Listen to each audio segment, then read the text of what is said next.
Welcome to The Explainer. Today, we're going to break down the Stoic path to mastering your emotions, so that pretty much nothing and no one can disturb your inner peace. Come on, let's be honest. We've all been there. You let one single careless comment or, a frustrating moment completely ruin your entire day, and you just get angry all over again long after it's even over.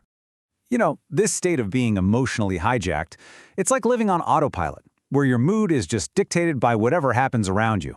One unexpected text, one weird look from a coworker, and boom, your entire energy just shifts. But today, we're going to learn how to take that power back. But what if the source of all that anger, all that frustration, isn't actually what we think it is? The Stoics believe the answer isn't out there, it's in here. Okay, so this is the first and, honestly, the most crucial shift you have to make.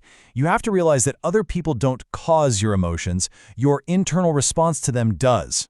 The second you stop saying, they made me feel this way, and you start asking, okay, what in me responded, everything changes. That's when you take your power back. In this quote from Carl Jung, it just perfectly explains why we blame other people. It's because we're letting all this unconscious programming run our lives. We're literally handing over the keys to our emotional state and then wondering why we always end up being driven into chaos. So, if the problem isn't other people, then what is really going on inside of us?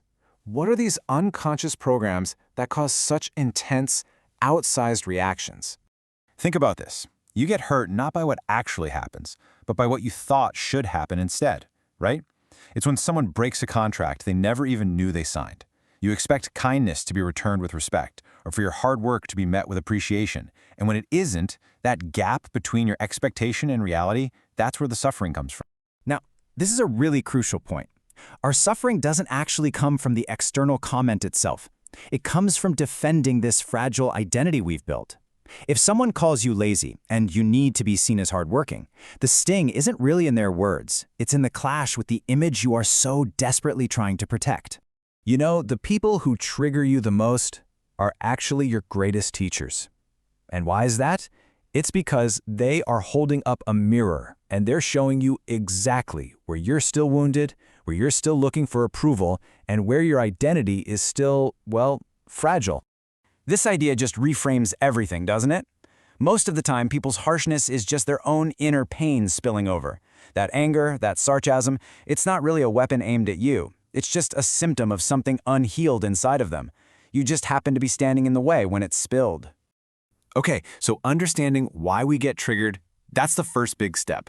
Now, let's get into the practical tools we can actually use to reclaim our power when we're in those moments.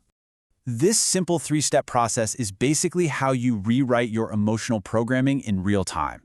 But the most important part is that first one, the pause. That sacred pause is where all your freedom lives. It is the moment you stop following the old script, take a breath, and you reclaim the pen to write a much, much better response. And look, Frankel, a man who survived unimaginable trauma, he confirms that our freedom is found right there, in that small moment of pause.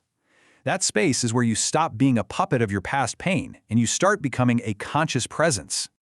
So, let's fill up our mental toolkit with 4 really powerful models. Start thinking of daily annoyances as emotional dumbbells. They're just chances to build your strength. Practice visualizing insults as things flying right by you, and just don't catch them. Rise above with compassion. And maybe the hardest one, learn to let others be wrong. These aren't just ideas, they're daily exercises to stop giving your peace away. So what happens when you consistently practice with these tools? Well, a really profound shift starts to happen. You move from being emotionally controlled to being emotionally in control. This is the path to the ultimate goal, what we can call emotional sovereignty. And this is the goal. It's not about being cold or numb. It's about being so deeply grounded that all that external chaos just can't shake your internal center. The insults, the drama, it all touches you, but it doesn't move you. This whole journey is about a fundamental shift. You go from being a puppet of your past pain to becoming an architect of your present peace. You finally start to choose your response, not from a place of fear or pride, but from a place of deep clarity and strength. And ultimately, this is it. You stop outsourcing your calm to people and circumstances you have absolutely no control over. Your inner peace becomes non-negotiable. It's something you own completely, quietly, and permanently. So the next time you feel that trigger, that spark of anger, instead of looking outward, try looking inward. Ask yourself this one question, and just see where the answer leads, because that's where your real work and your real freedom begins.